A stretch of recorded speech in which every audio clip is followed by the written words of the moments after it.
Si le genre spécifique du survival horror voit ses racines remonter au premier Alone in the Dark en 1992, il ne faut pas pour autant oublier dans les jeux d'horreur le RPG horrifique Sweet Home, sorti en 1989 sur Famicom, ainsi que le mythique Splatterhouse, premier beat'em all ouvertement gore, sorti en 1988.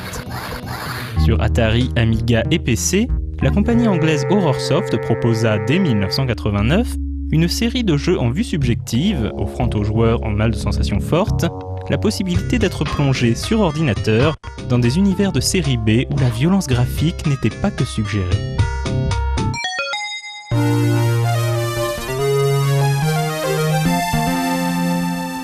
Fondé par Mike et Simon Woodruff, aidé du programmeur Alan Bridgman, Horrorsoft, auparavant appelé Adventure International, voulait apporter une alternative graphique aux jeux d'aventure textuels alors sur le déclin. Personal Nightmare, sorti en 1989, proposait d'incarner le fils d'un prêtre disparu dans des circonstances mystérieuses, qui revenait dans la ville de son enfance, alors en proie aux forces du mal. Malgré son apparence de jeu anodin, poltergeist et vampires étaient légion, et le joueur devait trouver comment se débarrasser de chaque menace qui se présentait au cours de la partie. L'interface et les actions étaient composées d'un curieux mélange entre des icônes d'items et des raccourcis de verbes à taper pour les actions. Cela était malheureusement peu pratique, car il fallait souvent modifier manuellement les phrases produites afin d'effectuer les actions nécessaires.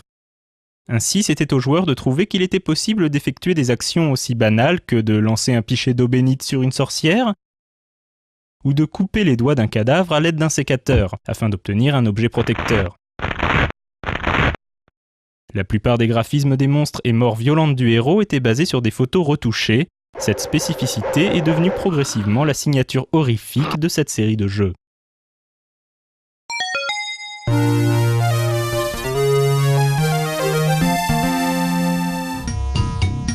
Profitant du nouveau moteur graphique Agos développé par Alan Cox et de la licence du personnage d'Elvira créé par Cassandra Peterson, Horrorsoft sort Elvira Mistress of the Dark en 1990, soit quelques années après la sortie du film du même nom.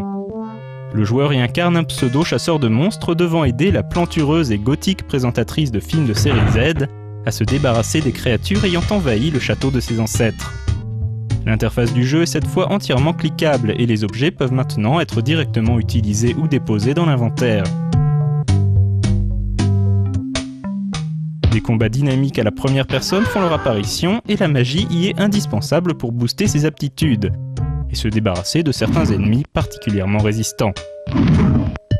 Ce mélange entre aventure et action, couplé à la traversée de dédales dans des environnements variés, rend le jeu très prenant et incite les joueurs à progresser pour connaître la fin de l'aventure. Il ne faillit pas pour autant à sa réputation horrifique en proposant plusieurs morts très gore, sans pour autant être dénué d'un certain humour noir. Pour l'anecdote, le livre de sort d'Elvira a été livré avec le jeu et ses ingrédients, à récolter tout au long de l'aventure, constituaient le système de protection anti-piratage du jeu.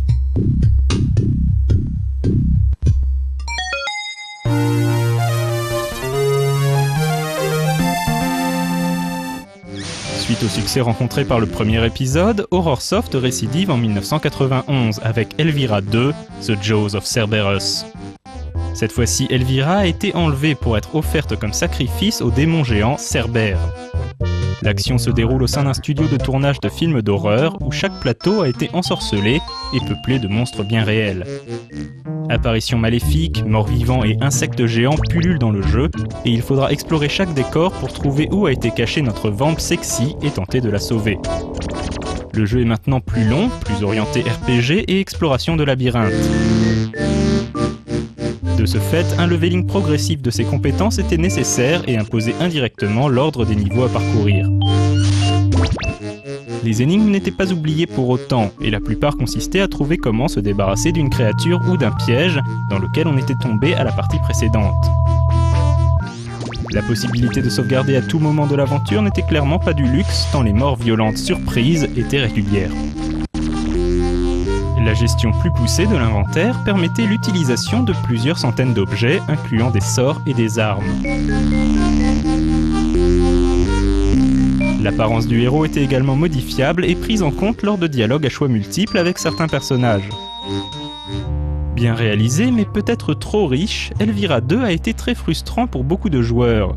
L'impossibilité de pouvoir terminer l'aventure en cas d'utilisation d'objets ou de sorts au mauvais endroit et au mauvais moment était malheureusement assez commune.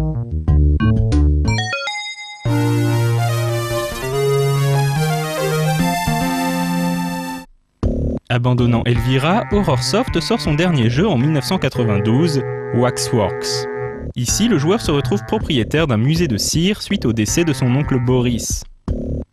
Au travers d'une boule de cristal, l'esprit de ce dernier lui apprend qu'une malédiction frappe sa famille depuis des générations. Chacun de ses ancêtres avait un jumeau maléfique. Chaque galerie de cire agissant comme une porte dimensionnelle, le joueur se verra successivement téléporté à la poursuite de ce double, au temps des pharaons, dans le Londres de Jack l'Éventreur, dans une mine infestée de plantes mutantes ou encore dans un cimetière grouillant de zombies. Assumant à 100% son étiquette de jeu gore, Waxworks proposait les séquences de mort du joueur parmi les plus atroces jamais vues dans un jeu vidéo 2D. Le jeu lui-même comportait maintenant plus d'éléments de RPG que de jeux d'aventure, et consistait principalement en une série de labyrinthes entrecoupés de pièges à désactiver. Cette approche exploration de donjons se retrouvait jusque dans l'inventaire, puisqu'on ne pouvait plus conserver d'objets d'un endroit à l'autre et que seul comptait d'arriver au bout de chaque monde pour accéder à une surprenante séquence finale interactive. Angoissant et très malsain, Waxworks n'a jamais vraiment trouvé son public, mais ceux qui s'y sont essayés en gardent généralement un souvenir assez traumatisant.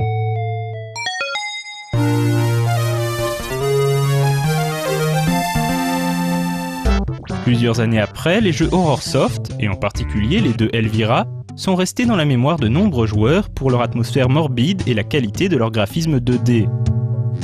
Cette notoriété a d'ailleurs été entretenue il y a quelques années avec l'édition d'une compilation old school regroupant les 3 derniers jeux.